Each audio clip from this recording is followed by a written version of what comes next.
Episode 4, Shadows on the Canvas. James had closed the case of the murder at the house on the hill. But his mind lingered there among blood-soaked rugs, whispering shadows, and paintings whose images haunted his dreams. That investigation had left a mark, deep and painful, like a scar that wouldn't heal. He had seen too much symbols burned into flesh, books that dissolved into thin air, figures staring from flames.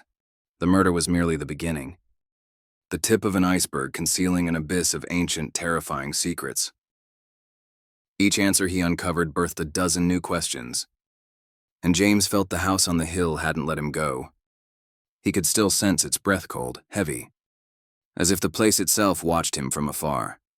Life, however, didn't wait. A few days later, he was called to a new case. At first glance, it seemed simpler, the theft of paintings from an auction. No bodies. No bloody patterns, just stolen artwork. But James's intuition, honed over years, whispered that there was more to it. Paintings don't vanish without reason. They're not just canvases with paint, they're keepers of stories. Symbols, sometimes curses.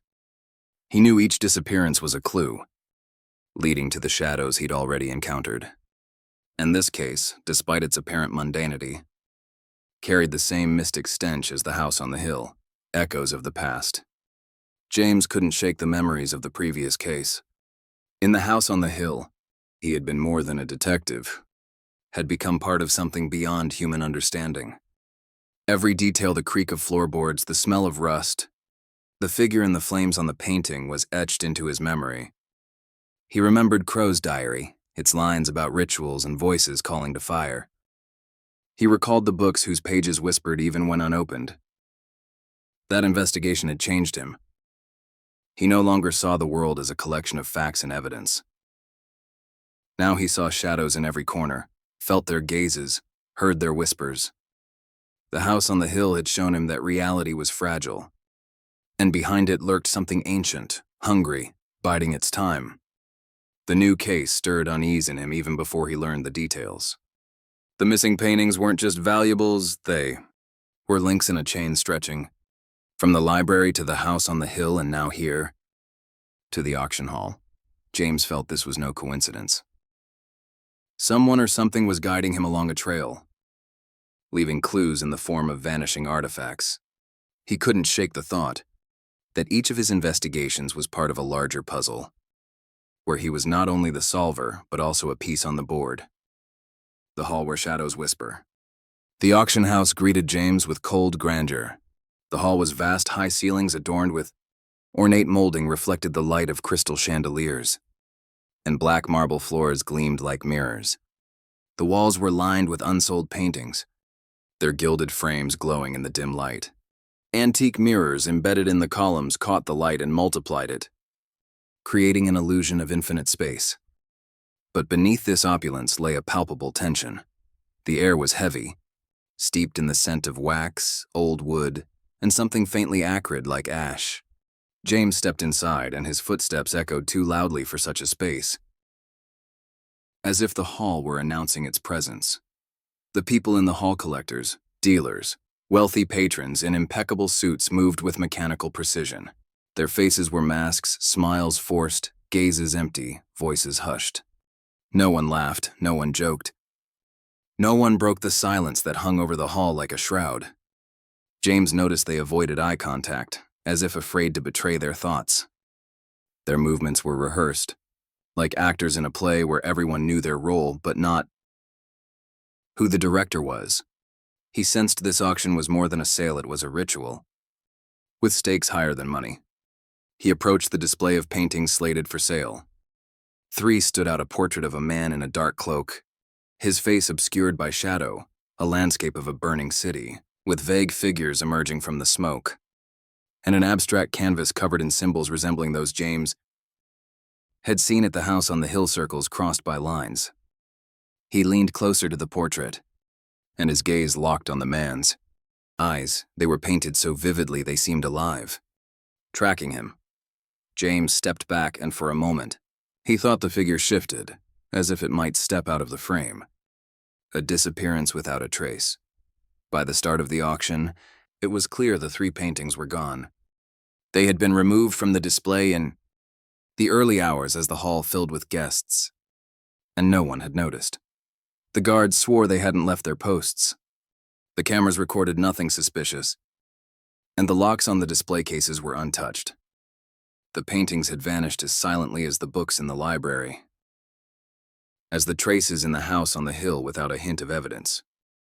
James examined the display and noticed a faint mark. Where the burning city painting had been, a trace of ash, as if it had crumbled from the frame. He ran a finger over it, and the tip of his finger reddened as if burned. He requested the camera footage and visitor logs. Nothing.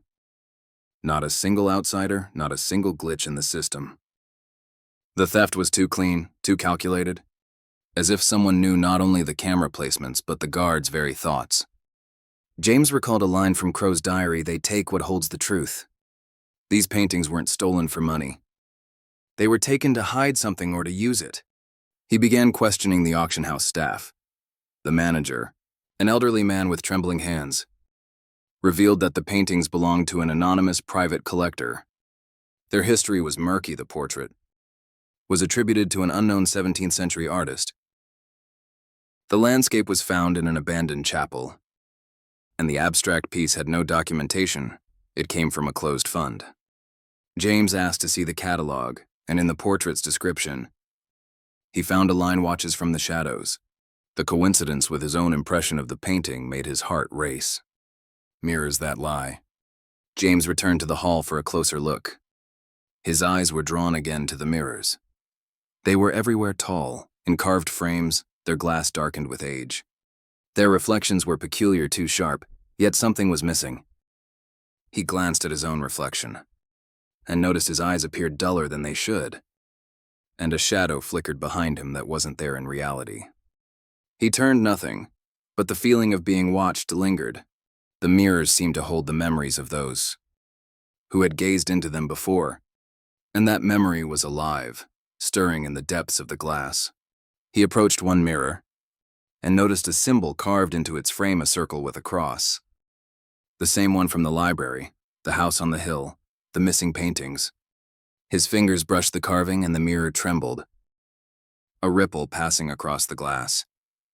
James stepped back, and for a moment, he saw a figure in the reflection, the same one from the portrait.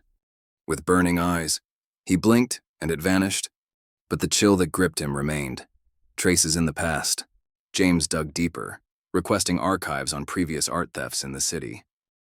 To his surprise, similar cases stretched back decades. Paintings vanished from auctions, galleries, and private collections, all linked by occult themes or symbols.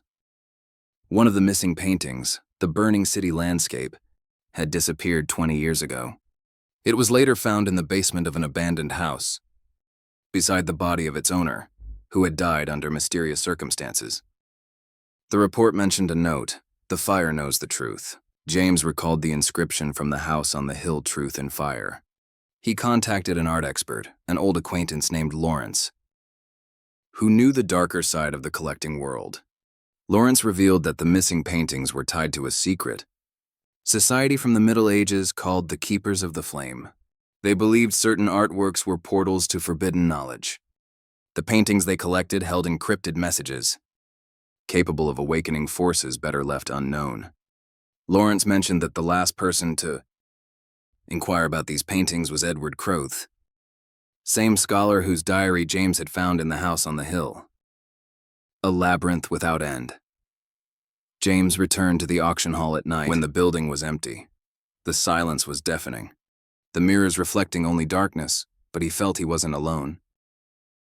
He walked to the display where the paintings had vanished, and noticed a faint trace on the floor, a thin line of ash leading to a back exit.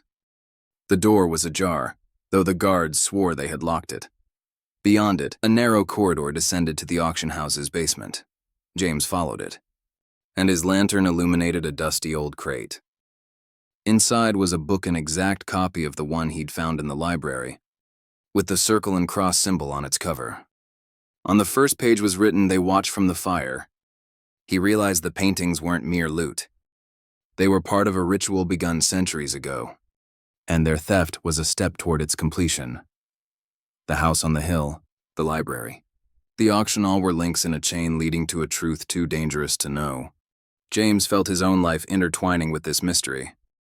He was no longer just a detective, but a player in a game, where each move brought him closer to the answer of the abyss. The mirrors in the hall seemed to watch him, their reflections rippling like water. He knew he couldn't stop.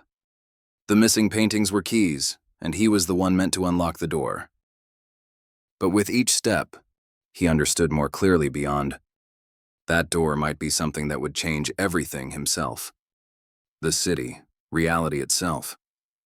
His intuition screamed that he was on the edge, and soon he'd have to choose press forward or flee while he still could.